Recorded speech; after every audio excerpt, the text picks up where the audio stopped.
Então, a essa crise traz para nós um ensinamento, e eu quero trabalhar conosco nesta noite a respeito do perigo da mediocridade. Quero conversar com a igreja nesta noite acerca do risco enorme que existe sobre essa postura de mediocridade. A mediocridade, ela nos conforta. A mediocridade, ela nos coloca em uma área de conforto, porque a gente acha que mediocridade, está medíocre, o pessoal me ofendeu, mas medíocre, ao contrário do que muita gente pensa, não é o extremo do ruim. Medíocre é médio, vem de médio, está ali na média. É aquela história que dá para ver aquela matéria que você corria antigamente na escola, era só para dar para passar. Bateu 5, tá ótimo, é a média, não vou falar nada, não vou nem pensar alto para não correr o risco da professora tirar 1 ponto. Isso é mediocridade. Só que Deus, quando Ele forma a sua igreja, e nós vimos hoje de manhã que Ele não forma uma igreja para viver no mediano, Ele não forma uma igreja para ser boazinha, legalzinha, Ele forma uma igreja, e Ele chama essa igreja para um projeto de excelência. Então, quando Ele desenha, rascunha o projeto da igreja, a primeira coisa que vem é excelência. Excelência. Essa igreja está passando agora pelo seu pior momento. De todos os apóstolos que andaram com o Senhor Jesus, com exceção de João, todos os outros já foram mortos pelo viés da perseguição à igreja. Agora, o único líder da igreja está isolado numa ilha no meio do oceano, a ilha de Patmos, a ilha da morte. E os que ficaram aqui foram pessoas que foram alcançadas pelo Evangelho, mas já não é mais a nata daquela turma que andou com Cristo, que viu Cristo. Já é o início daquele povo que começou a crer a partir daquilo que ouviram, a partir da pregação da palavra. Essa turma agora está sem o seu líder principal. João está isolado em Patmos, mas eu acho fantástico é que João tem a oportunidade de se comunicar com o povo através desta carta, através deste livro, e eu acho espetacular a colocação de João, como ele abre o versículo 9 do capítulo 1. Ele vai falar com a igreja e ele vai dizer: eu sou João e também sou vosso irmão, eu sou companheiro na aflição e no reino e na paciência de Jesus. Estava na ilha chamada Patmos por causa da palavra de Deus e pelo testemunho de Jesus Cristo. Imagina essa igreja agora talvez perdida, procurando um direcionamento, e recebe uma carta do seu líder dizendo: ei, eu sou João, eu não esqueci quem eu sou. A tribulação, a dificuldade não permitiu que eu esquecesse a minha identidade, não permitiu que eu esquecesse a minha missão, e não permitiu que eu esquecesse quem vocês são. Eu sou João e também sou vosso irmão. Mas eu não sou um irmão alheio, apegado à situação que eu estou passando. Eu não sou um irmão que se prostrou e parou diante do momento mais difícil da minha vida. Não, eu sou irmão e também sou companheiro na aflição. Eu estou preso na ilha, mas se precisar de mim, conta comigo. É isso que João está dizendo. O pior momento da vida dele, a ilha de Patmos era um lugar reservado no meio do oceano, aonde os piores eram mandados para lá. A sentença que levava para a ilha de Patmos, ela dizia que o império, que a pessoa não era digna nem que o império romano sujasse as mãos com o sangue daquela pessoa. Em outras palavras, você não é digno nem de ser morto por nós. O cara era isolado na ilha de Patmos. Imagina o povo que tinha lá. Os piores. Os piores. E João está lá no meio e ele está dizendo: olha, eu estou aqui na ilha de Patmos, prisão de segurança máxima, mas é por causa do testemunho do Senhor Jesus. Eu sei porque eu estou aqui por causa da palavra de Deus. E ele segue no verso 10, ele vai dizer: eu fui arrebatado em espírito no dia do Senhor, e ouvi de trás de mim uma grande voz como de trombeta. Presta atenção nisso aqui, irmão. Presta atenção nisso aqui, porque o convite que você recebeu foi para se envolver em um trabalho de excelência, em um trabalho que vai requerer dedicação total. O cara está no pior momento da vida dele. Imagina o que os outros lá estão pensando, porque nem todos andavam com João. Imagina o que os outros estão pensando. O cara está numa ilha onde só tem os piores estupradores, os piores assassinos, o pior da nata da sociedade. Mandaram ele para lá. João podia deprimir, João podia se encolher, João podia largar tudo, mas ele diz: ei, eu fui arrebatado em espírito. Está tudo ruim, mas eu ainda ando em espírito. A situação está complicada, mas eu ainda ando em espírito. E ele diz: fui arrebatado em espírito no dia do Senhor. Ei, está tudo ruim, é o pior momento, mas eu ainda ando em espírito. Eu estou no pior lugar que eu poderia estar, mas eu ainda sei qual é o dia do Senhor. Eu estou passando pelo pior momento da minha vida, eu estou passando pela situação mais difícil, mas eu ainda ouço a voz de Deus. Ouvi por detrás de mim uma grande voz, como de trombeta, que dizia. Irmãos, dificuldade não é desculpa para não ser excelente na obra de Deus, não. Levante do inimigo não é desculpa para não ser excelente na obra de Deus, não. Porque se não está acontecendo isso, é porque você não está em guerra. Se não está acontecendo dificuldade, se não está acontecendo levante, é porque você não está guerreando contra o inferno. Porque se você está guerreando contra o inferno, cedo ou tarde, o inferno vai tentar, vai se levantar contra você. Ah, irmão, então a vida de evangelho é uma vida de aflição? Não. Porque você sabe muito bem que se você está guerreando do lado certo, o inferno se levanta para cair. Satanás se manifesta para bater em retirada. Agora você tem que estar do lado certo. Imagina quantos crentes de hoje em dia, nessa situação que João está, não largariam tudo. Imagina quantos crentes de hoje em dia, nessa situação que João está passando, não esconderia sua fé. No meio do pior da sociedade. Ele diz: você está aqui por quê? Nem te conto mesmo, uma coisa que eu fiz é tão barbárie que eu não vou nem te contar, deixa isso quieto, só não mexe comigo. Sabe o que eu vejo João aqui na ilha de Patmos? A mesma coisa que ele fala para a igreja, ele prega na ilha de Patmos: ei, eu estou aqui, mas eu estou aqui por causa da pregação da palavra, eu estou aqui por causa do testemunho de Jesus, porque arde no meu coração o desejo de falar de Cristo. Eu ainda ouço a voz do Senhor. Eu fico imaginando como será que estava a estrutura da igreja naquela época? Como será que estava a liderança da igreja naquela época aqui em terra?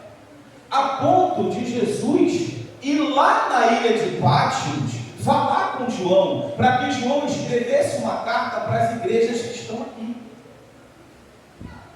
Jesus se apresenta diante de João e diz: o que vê? Escreve um livro e manda às 7 igrejas. Sabe o que eu imagino aqui? Talvez João olhando e dizendo assim: poxa, Senhor, mas cadê Apolo?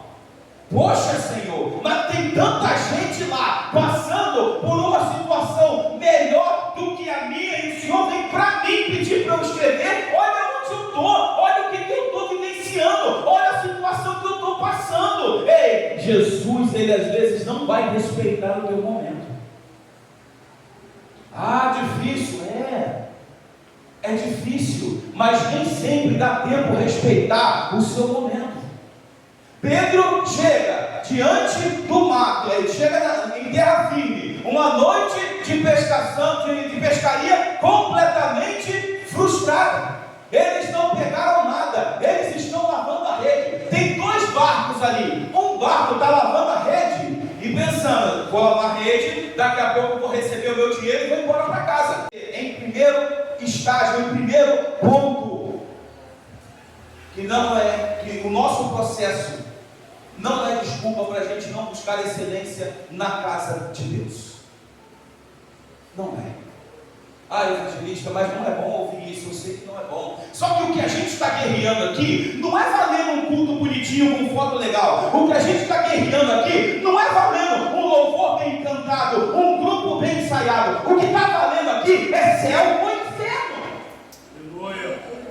É disso que nós estamos falando. E quando se trata de céu ou inferno, você acha que o inimigo vai chegar diante de um outro inimigo fraco? O cara está cansado, está fraco, o inimigo vai chegar e não, deixa ele dar uma relaxada, deixa ele descansar um pouco. Quando ele levantar e estiver com a guarda em pé, a gente vai e abate ele. É assim que acontece na guerra. O cara nem olha, do jeito que ele passa, ele aponta na cabeça, dispara e vai embora. Então nós precisamos entender e cair na real da situação que nós estamos vivenciando. Nós estamos em guerra, e se há conforto, significa duas coisas: ou a pessoa não está em guerra, ou a pessoa está do lado errado. Porque se você está colaborando com o inimigo, ele não vai mexer com você. E aí ele vai escrever as cartas às igrejas. Para algumas igrejas vão receber só elogio. Esmirna, Filadélfia. Outra igreja vai receber só crítica, Laodiceia. E as demais igrejas, Éfeso, Pérgamo, Tiatira, Sardo, elas vão receber críticas e vão receber elogios. O texto que chama a minha atenção e o que eu quero trabalhar contigo nessa noite é a crítica que a igreja de Sardo vai receber de Jesus. Porque nenhuma outra igreja recebe uma crítica tão dura. Nenhuma outra igreja recebe um posicionamento tão rígido de Jesus Cristo. Porque todas as igrejas que recebem uma crítica, elas vão receber um apontamento. Mas o que Sardo recebe é um atestado de óbito. Você tem nome que vive, mas você está morta. Sabe o que ele está dizendo? Você parece, mas não é. Fala que é, mas não é. Age como se fosse, mas não é. E ele começa a falar com o Sardo aqui uma coisa que eu acho preocupante demais. Porque perceba aqui, a gente vai falar sobre mediocridade. Perceba aqui que Jesus não chega para Sardo e diz assim: olha, eu estive aí e não achei obra. É isso que ele diz? Olha o texto. Ser vigilante e confie. Não, perdão. Isso diz que tenha. Ser vigilante, confia no restante que estavam para morrer, porque não achei as tuas obras perfeitas diante de Deus. Sabe o que o texto está dizendo aqui? Tinha obra, mas era mediana. Tinha obra, mas era medíocre. O povo fazia, mas não era o melhor que o povo podia fazer.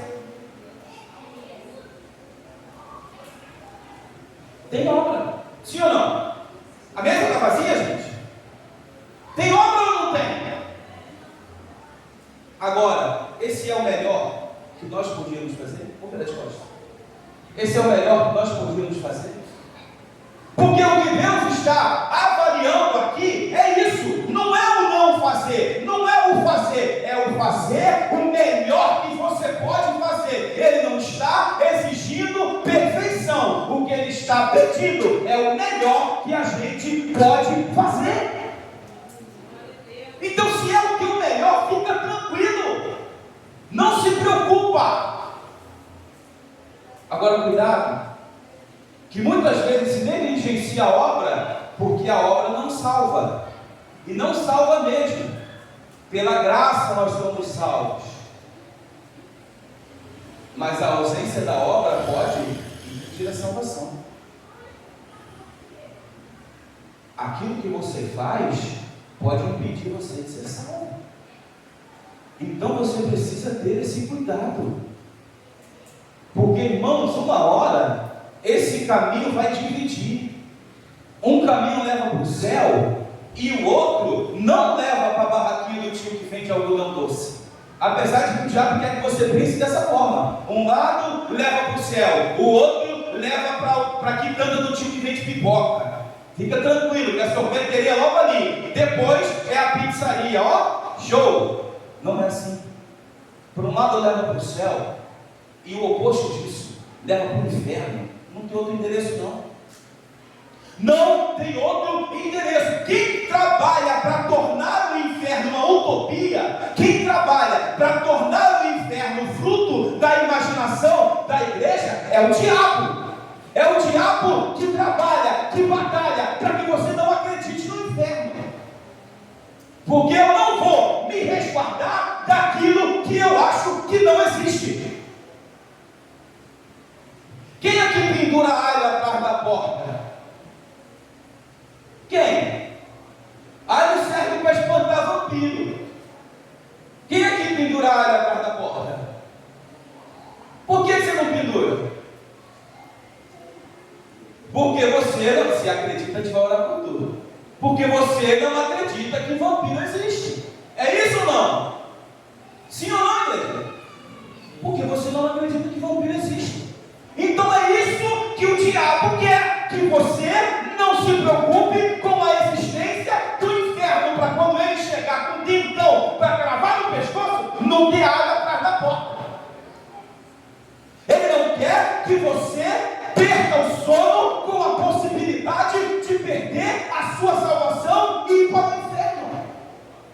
Ele não quer. Ele quer que você leve essa vida que a gente está levando aí, ó, tranquilo, despreocupado. Ora quando? Em dois momentos. Tem dois momentos que eu não negligencio a oração. Quando dá e quando eu lembro. Ó, são dois momentos que o joelho vai para o chão com certeza. E o diabo soltando fogos lá no inferno. Aí, galera, ao invés da gente estar aqui trabalhando e buscando o crescimento da igreja, o diabo está lá embaixo pensando: vamos ter que comprar mais um terreno, vamos ter que construir mais umas casas aqui, que eu acho que o espaço que a gente tem aqui não dá não, hein? Aí a gente vai ter que ampliar. Por quê? Porque cada vez mais o povo acredita menos que estão vindo para cá. Tem nome que vive, mas está morto. Esse é o pior diagnóstico que alguém pode receber. Você parece, mas não é. É isso que ele está falando para a igreja de Sardes. Ele vai dizer: lembra-te, pois, do que tem recebido e ouvido, e guarda, e arrepende. Se não, vigiares, virei sobre ti como um ladrão, e não saberás a que hora virei sobre ti. Jesus está falando aqui da história de Sardes. Sardes era uma igreja, era uma cidade de peito estufado e de nariz em pé, porque ela, na verdade, é uma das fortalezas mais intransponíveis da história. Não era uma cidade de Sardes, era a fortaleza de Sardes. E eles ficavam de cima dos muros, zombando de quem achava que ia conseguir invadir a fortaleza. Você conhece a história? Um belo dia, Ciro cerca os três lados da cidade acessível. O outro era um penhasco. E Ciro fica ali com o seu exército, e o pessoal fica de cima olhando: tu quer o que aí? Contra a gente? Tem tanto crente assim, né? Eu? Duvido. Não ora, não lê a palavra, mas o crente está estufado. Aqui não, viu? Está pensando o quê? Aí um belo dia, o soldado de Ciro está encostado e vê que cai um capacete lá de cima. O soldado cochilou no muro, o capacete caiu. Aí ele ficou olhando aquela cena e percebeu um detalhe: que o soldado voltou, desceu para buscar o capacete. Ele na hora correu para Ciro e falou: Ciro, não te encontro. Sabe aquela muralha intransponível? Sabe aquela muralha gigantesca? Ele disse: tem uma brecha nessa muralha. Que isso tem? Tem lá por trás, tem uma brecha nessa muralha. Ó, só passa um homem, mas tem uma brecha lá, Ciro, amanhã, então você vai lá. Anoitece, a cidade de Sardes vai dormir. O soldado de Ciro rodeia a cidade e vê uma brechinha. Só dá realmente para passar um homem. E tem que ser magro assim igual a gente. Entendi o que é. O que é? Só dá para passar um homem. Esse homem passa, entra na cidade, a cidade inteira está dormindo, inclusive os guardas.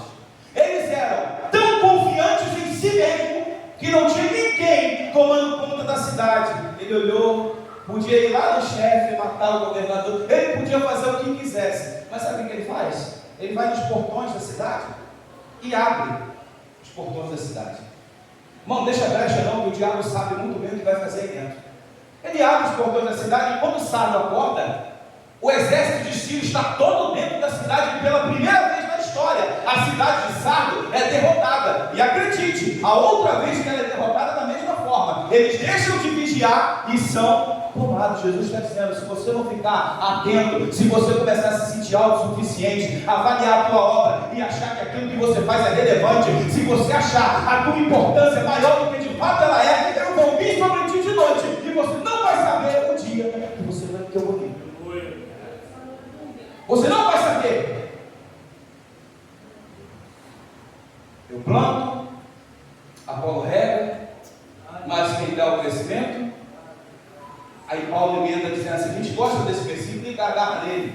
Só que Paulo emenda dizendo assim, quem é o que planta? É alguma coisa o que rega? Sabe o que ele está dizendo? Nós não somos nada. Somos totalmente dependentes daquele que dá o crescimento. Então a gente precisa entender a nossa posição dentro da casa de Deus e se posicionar como um soldado que está guerreando em prol da obra do Senhor e contra o inimigo que está babando para te levar para o inferno. É o momento de você avaliar, será que a minha fragilidade espiritual não está permitindo que ele me leve? Será que a minha falta de compromisso não está permitindo que ele me leve?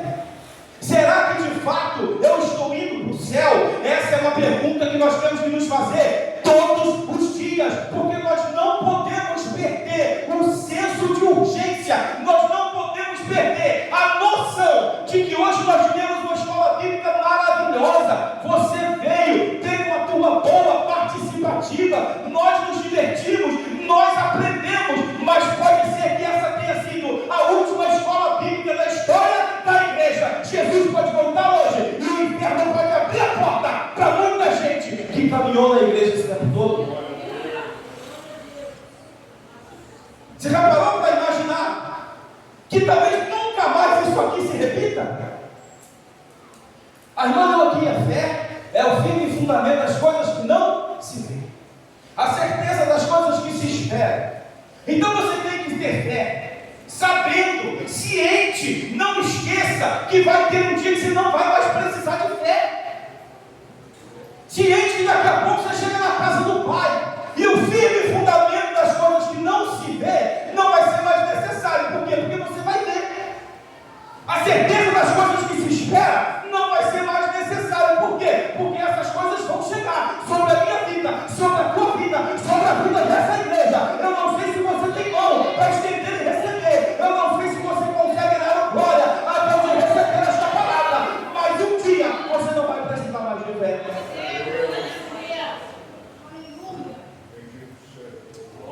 Mas para isso, nós temos que tomar conta de nós, gente. Olha o público de Sardo.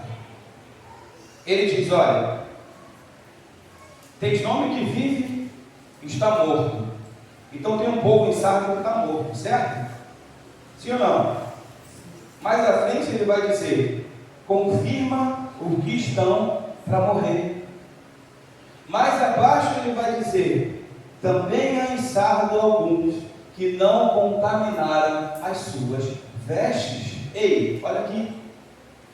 Dentro de uma mesma igreja, ouvindo a mesma mensagem, adorando com o mesmo louvor, clamando com o mesmo período de oração, direcionados por um mesmo pastor, orientados por um mesmo ministério, ali dentro tem gente que já morreu, tem gente que está para morrer e tem gente que não contaminou os seus vestidos. Será que o que determina isso é o posicionamento do altar ou é o posicionamento do crente que está com o coração ardendo, ciente de que o inferno é uma realidade, querendo ir para o céu e dizendo ainda que sou sobre eu, mas eu não contamino a minha veste?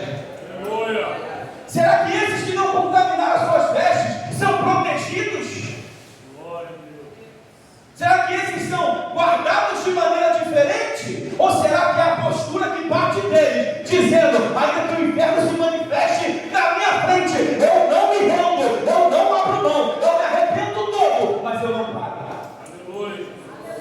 Será que esses que estão vivos não são aqueles que o diabo já olhou e falou: vamos deixar quieto um tempo, porque isso aí se arrebenta todo, mas não para, morre, mas não desiste, então vamos deixar ele quieto aí, porque se matar vai mandar direto para o céu. Será que esses que não contaminaram seus vestidos não são aqueles que têm a postura firmada e que buscam acima de tudo ser importantes para a obra de Deus e não para o irmão? Será? Tem gente morta, gente que está para morrer, e ele diz: olha, máscaras ao chão. É isso que ele diz aqui: máscaras ao chão, confirma os que estão para morrer. Sabe o que é isso? Mete o dedão na cara e diz: ei, você parece, está igual a mim, parece, mas não é. Você está igualzinho a mim, você está escondidinho ali, na mediocridade, morno. Todo mundo olha e você diz: eu estou fazendo, viu? Todo mundo olha e vê: ó, tá lá, viu? Todo mundo olha, ó, veio, tá? E Deus olhando e dizendo: filho, você pode fazer mais. Eu espero mais de você porque eu sei que você pode fazer mais. Você acha que Deus vai abominar isso aqui? Seja sincero. Deus vai olhar para você e falar: você acha? Mas não, gente. Deus vai olhar e vai dizer: podia ter sido melhor. Podia ter sido melhor. Agora, quando o julgamento vem, Jesus está dizendo: eu achei obra. Não é isso que ele fala? Eu achei obra, mas não foram excelentes, mas não foram de qualidade, mas não foi o melhor que você podia fazer. Eu sempre falo, eu quero fechar lembrando isso para você. A gente quer é que nós possamos chegar no céu e celebrar a nossa salvação lá, depender do que vai acontecendo em cima de quem está lá. A gente luta, batalha, a gente busca, a gente ora, porque a gente quer ver você se afastando cada vez mais do inferno. Só que o inferno precisa, pelo menos um dia, tirar o teu sono. O inferno precisa, a existência do inferno precisa te incomodar. Você precisa se autoanalisar e ver se você não está aqui igualzinho a Sardo. Sardo era uma igreja que se achava. Sardo era uma igreja bem vista. Sardo era uma igreja presente. Sardo era uma igreja que fazia. Aí Jesus olha e diz: tem, mas não é excelente. Não é excelente. Nós vimos o exemplo do Cabo Verde. Nós vimos o exemplo de Cabo Verde. Eu falei com o bispo, nós não vamos protelar, porque todo acordo que você quebra vira vício. Então deixa para domingo que vem, deixa para domingo que vem. Aí o pessoal falou: pô, mas a gente vai depositar só esse valor. Eu falei: fica tranquilo, não vai faltar lá não. Você pode ficar tranquilo que lá não vai faltar. Não vai desamparar essa obra. Deus vai levantar pessoas com o coração naquela obra lá. Deus vai levantar pessoas que estão com o coração disponível para ajudar. É que nem aquilo. Não vai faltar não, gente. Se você pensa que a gente está pregando isso porque a gente quer que você traga mais alimento, ou porque a gente quer que você traga alimento, desculpe, você está errado. Você acha que a gente está pregando isso porque a gente quer que você contribua para Cabo Verde? Desculpe, está errado. Você está errado. A gente não prega porque a gente quer que vocês façam. A gente prega porque a gente quer que vocês queiram fazer. Que vocês queiram fazer. É diferente. Porque quando eu quero, eu faço o meu melhor. Quando eu quero, não corre o risco de Jesus chegar e não achar as minhas obras excelentes. Eu vou te dizer, muito melhor é para aqueles, eu não estou te incentivando isso não, mas muito melhor é para aqueles que ele vai chegar e não vai achar obra nenhuma, porque pelo menos não lutou, não teve que orar, não teve que ouvir o evangelista falando que ouvido, o presbítero não teve que seguir. Muito melhor. Eu estou falando isso para a gente encerrar, para que a gente possa despertar em nós três certezas. Primeiro, a certeza de que se é para Deus tem que ser excelente, isso não mudou. Se é para Deus tem que ser o melhor, isso não mudou. Segundo, a ausência de excelência pode me colocar em uma situação muito complicada. Porque ele pode vir e eu não perceber. Ele pode vir e eu não perceber. Terceiro, o inferno é uma realidade que está de portas abertas. E se todos nós aqui decidimos abrir mão da nossa fé, renunciar ao céu e caminhar em direção do inferno, tem lugar para a gente. Tem lugar para a gente. Então não pense você que vai ficar perdido à deriva. Tem um lugar no inferno separado para mim e para você. Basta a gente decidir se vai para lá ou não. O que ele não pode fazer é decidir por nós. Mas se você escolher, tem um lugar para você lá. Fica agora a nossa reflexão. Para onde a gente quer ir? Que tipo de obra nós queremos que o Senhor Jesus encontre quando vier nos buscar? Que tipo de relato nós queremos ouvir de Jesus? Você foi excelente e pode entrar? Apartai-vos de mim, vós que praticais a iniquidade. Ou até tem obra, mas não achei excelência. Irmãos, nós não podemos perder o senso de que daquela porta para dentro tem que ser o melhor que nós podemos fazer.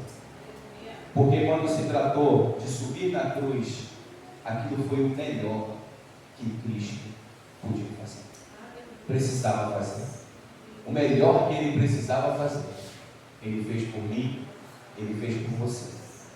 Então que nós possamos refletir a respeito desse senso de responsabilidade e entender que o crescimento da igreja é responsabilidade nossa, que a qualidade do culto é responsabilidade nossa, que o bom andamento dos departamentos é responsabilidade nossa, e parar de apontar o dedo para A e para B e ficar inventando desculpa ou usando o processo como justificativa, porque Jesus pode até aceitar a tua justificativa, o bispo, o ministério pode aceitar a tua justificativa, mas o diabo não vai aceitar. Se você baixar a guarda, ele te leva para o lugar que tem preparado para você, e não é lá em cima. Que Deus abençoe.